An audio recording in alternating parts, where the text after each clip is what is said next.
Welcome to the Online Pursue Your Spark podcast, where you ignite the spark to live a bold life each and every day. And now your host, Heike Yates. Today I'm actually taking you on the road with me to visit La Strada and the chef and owner of the food truck called La Strada, Debbie Ciardo. So we're out and about in Montgomery County in the state of Maryland, and we had to deal with people wanting to potentially have lunch from the food truck and cicadas. So stick with me and listen to how a woman is taking the guts or having the guts to open a food truck and start her own business. Also, stick around to the end. We have 2 bonuses for you, but you have to stay till the end to find out what they are. So let's get started with La Strada and Debbie Ciardo. Hey guys, Heike Yates here. I am so excited. I have a special guest today on our show, and it's the owner of La Strada, and I love to call it Mobile, but it's La Strada food truck, and it's Debbie Ciardo, Debbie Ciardo, Italian of course, and she's the chef and owner of the La Strada Food Mobile. And I wanted to have her on the show today just to find out how she got started, what she got started, and she had this beautiful food truck, and she named it what? La Strada. So tell us about La Strada. Oh, well, the origin of, first of all, it means the street, which is obvious meaning with a food truck. Well, not if you don't speak Italian. But the other meaning is it's one of the first Fellini movies called La Strada. Uh-huh. And it had his wife, Giulietta Messina, in it, and it's a really famous movie. So the famous movie became the famous Italian food truck, and Debbie is the chef of the food truck. Now, what I was curious about, why do you love Italian food? It could have been Spanish food or Greek food or German food, since I'm German, right? So we don't know. I have a lot of history with Italy. My grandparents migrated from Italy. I really didn't get to know them because they were gone before I grew up. I was really little when they died. But I then had an aunt who married a relative of mine, and she came to live in the States, and she turned me into a total Italophile. And I started going to Italy to her brother's house every summer and staying with them. He's an architect near Venice and very interesting. And his wife took me to this market every day, and we cooked, and I got really into it. I was always into cooking, but I really got into Italian cooking at that point. Oh, so they taught you also how to cook? Yeah. Oh, how interesting. Would you cook in their kitchen or? Oh, yeah. And my aunt was a fantastic cook. And then I eventually moved to Italy, and I worked in an aerospace company, but on the side I was learning to cook everything, talking to grandmothers. I married an Italian. So you speak Italian? I speak Italian. So say La Strada in Italian. You did it perfectly. La Strada. There you go. La Strada has got to be a little bit more sexy in there. So that's how you learn to cook. So I have and now my daughter was born in Italy, so she's a citizen. She grew up in America, but she moved back when she was 17. She lives in Florence now for 7 years. I go there every year, and I do lots of learning about cooking. Does she love to cook? No. So the mommy 98 pounds. She always ate chicken nuggets and peanut butter sandwiches when she was growing up. Okay. She's changed now that she lives in Italy. She's getting a lot more into food. But so why do you think Italians live longer? It seems like they're just hearty people. What do you think? I just recently read that that's true, that Italians live the longest. And there's a lot of reasons. I mean, they constantly think about if what they eat is good for their bodies. Mm-hmm. It tastes good too, but they constantly think if this affects their livers. They talk about their livers a lot. See, Italians, people. Every single thing has a reason, and it's historic. I mean, it's been going on for hundreds of years. Okay. Italians walk a lot. They don't get in their car. They they live in cities mostly, and they walk everywhere. So very different they're getting lifestyle a than lot here of in the States. exercise. Yeah, yeah. Yeah. But so I always think And they olive have a oil. great attitude. They live, they work to live, and they live to eat. So their whole life is built around food. And I hope wine too. And wine too. Red and wine is for sure good for you. So I should have try to do my part on the We wine. should have brought some wine to the show today. Yeah, I did not even think been about drinking it. wine while we were doing the interview. Very cool. So La Strada is on the road doing things. How did you get the idea to start a food truck? Well, I'm getting up there in years, and I was working for other people and not very happy, and I was tired of being at a desk. And I did start, and I still have one of my passions is tango, and I started having tango shoes made. I found a shoemaker in Florence who made shoes. I still have my contacts with him, and side burner, but I wanted to make shoes better than the shoes that you could get, because poor ladies' feet are killing them in their. So you got into the shoe business. So I got into the shoe business first, and then I needed something more like full time. So talking to some friends, they were like, "Why don't you start a food truck? You love to cook.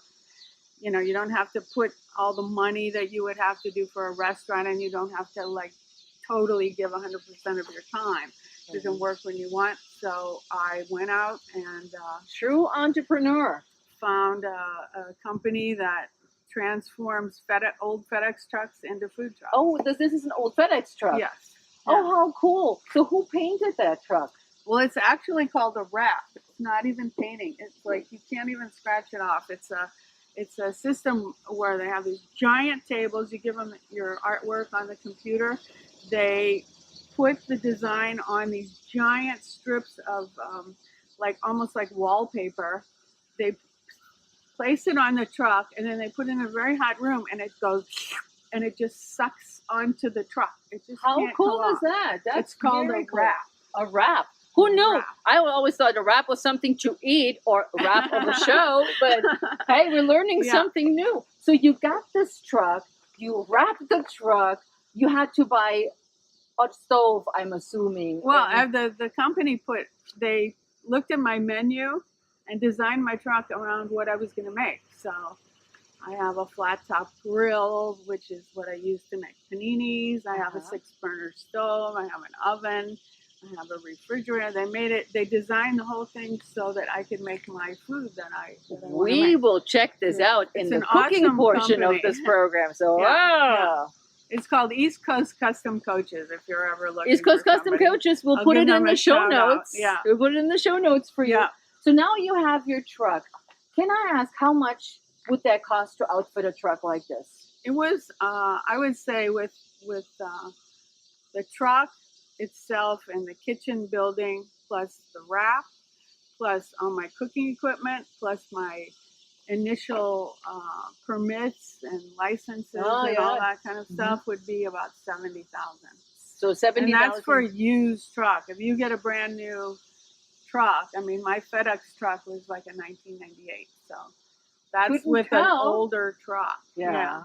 So that's a big chunk of money. So when you think of you raise the money somehow, you got the truck wrapped and outfitted.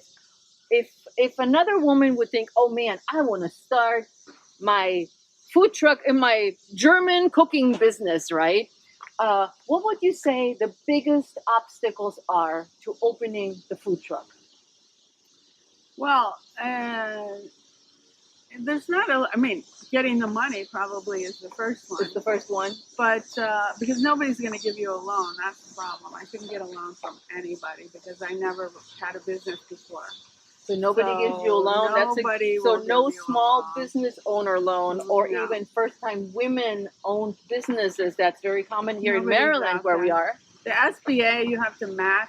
Whatever they give you, you have to match it and put that money in escrow. So it's not a gift at all. All right. Anyway, So that's the first hurdle. Once you get over that, it's just finding, it's according to where you are in the United States. There are some places like California or maybe down in Texas where there are lots of places to park on the street and there's a big food truck community.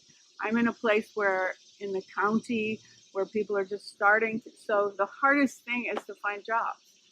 Do you go usually by word of mouth, or how do you? I eventually was able to, in my county, there is a thing called Montgomery County Food Trucks. Montgomery County Food Trucks, since we're in Maryland, so we're in the county of Montgomery. So I joined that, and through that, I started getting jobs because they post jobs on their website. People can go to their website and just click on you and write to you. So that's how I started building. And then I got, known to different people when I had repeat customers. Very nice. So I recommend highly finding the organization in your town or county or city and joining it and just going to meetings and finding people are so friendly. Oh, nice. And I found that, nobody's like cutthroat trying to block you from getting jobs. Everyone's helpful. Oh, that's a good thing to know. That helps a lot. Yeah. So what would you tell other women wanting to own a food truck? How would that impact their life? Or how has it impacted your life, opening the food truck? Well, since, I'm doing it all by myself, a lot of people have a partner, which really makes sole it entrepreneur. easier. Just like I'm here with my business, Pursue the Spark. We have people that may help us, but bottom line, it's Debbie and La Strada. So it's a lot of hard physical work. I do all the cooking. I load the truck. I have to take everything off the truck at night and put it in refrigerators. So there's a lot of lifting heavy stuff and the actual cooking when it's very hot, it's like 30 degrees hotter in the truck than it is outside. So when it's 95 degrees here, it's very hot and hard work. But so it's not as romantic as you see it in the movies. They drive around. It's all a happy family. Exactly. Not that movie Chef where that guy goes across the country. Right? Which you can't do because there's no way you could get all those permits in one day. So it's remember, impossible. ladies, it's just a movie. Yeah, it's just a movie. And also the hardest thing is keeping good employees because you're paying kind of a low wage. And it's young kids. I usually use just a cashier, and they don't show up. It's hard to get good employees. Yeah, really hard. I can see that. So I don't even have anything to tell you about how you get a good employee. It's just kind of luck. Yeah, I can see that. It's probably seasonal as well. Yeah. So how do you stay fit and in shape for your food truck? Well, just doing the work. I can imagine. Standing all day and I live on the third floor of an apartment building with no elevator, so I'm carrying stuff up and down. Everyday exercise for Debbie's job. I actually feel like I've built up some resistance to the heat and to the carrying heavy things. I've probably got some more muscles. So, what doesn't kill you makes you stronger. Hey, that's definitely a way to look at it. No gym, no nothing. You got everything right here. Now, what would you say the best thing about opening La Strada was? The best thing is not having a boss. Yes! The best thing is being in charge of your life. Yep. And that was one reason, besides all the money, that a food truck was good for me because then I can be off when I want to be off. I can be on when I want to be on. I'm able to visit my daughter for 5 weeks in the winter. Yeah. Because if you're in a climate, if you're in California or Arizona or somewhere, you can keep your food truck open all year. And this area, people pretty much close for December, January, February, even part of March, so that you have time off. So you're saving money for that time to travel. Yeah. Oh, that's wonderful. That's exactly the spirit of an entrepreneur, right? is you work when you have work, when you want to work, make tons of money, hopefully, or at least a decent amount of money, so you can afford the things you enjoy doing, like Debbie likes to travel and to cook. So what is your favorite Italian dish, Debbie? Oh goodness, I would. First of all, I have to say there's no such thing as Italian food because it's completely regional. If you eat one thing in Venice, you're never going to eat it in Florence or Rome. So I lived everywhere. I lived in Rome. I lived down in Puglia. I lived in Venice. I lived in Torino, way up in the north. Okay, get the map out if you don't know where that is. Or just start eating your way through Italy. From head to toe. And each place has a dish that I love. So it would be really, really hard for me to pick one. All of it. All of it. So, but today, we're also cooking in your truck. Yes. And you said you're going to make a creamy asparagus pasta for us today. Yes. Well, with pasta, you can put anything on it. So one thing I want to show people is just the whole idea of how you make the best pasta in general. And then you can put your own, if you have zucchini sitting there or carrots or any kind of vegetables or ground beef, whatever you want, you can put it on pasta. It's just, you get it right if you really want to make pasta the way the Italians do. And I'm going to show you how to do that. Now, with carbs, we're talking carbs of pasta. Italians are not afraid of pasta and carbs. No. Why is that? Oh my gosh. If you walk around Italy, it's not like in those old movies with the big Italian ladies. I mean, these women are tiny and they eat pasta every day. So there's nothing wrong with eating pasta. Carb phobe here, ladies. Yeah. So here, Debbie and I am going to go hit in the food truck, but I want to thank her for coming on the show today and sharing the experience of owning a woman-owned business, entrepreneur, La Strada. I love to call it Mobile. The food truck, Italian food truck, and if you want to get a recipe of what we're cooking today and see how we cook the perfect Italian pasta, come back and we'll share with you the video about what's happening inside an Italian food truck. You ready to go? Right, ready to go. Ready to go. Arrivederci. Ciao.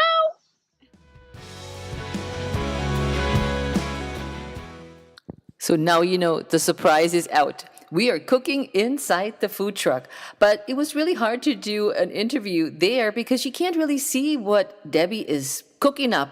So refer to the show notes. There is a link to the video for Pursue Your Spark on YouTube, and also a link to get the Italian pasta recipe that she's been cooking up for us that day. So thanks for joining, and I'm glad you were here. I see you next time. Ciao.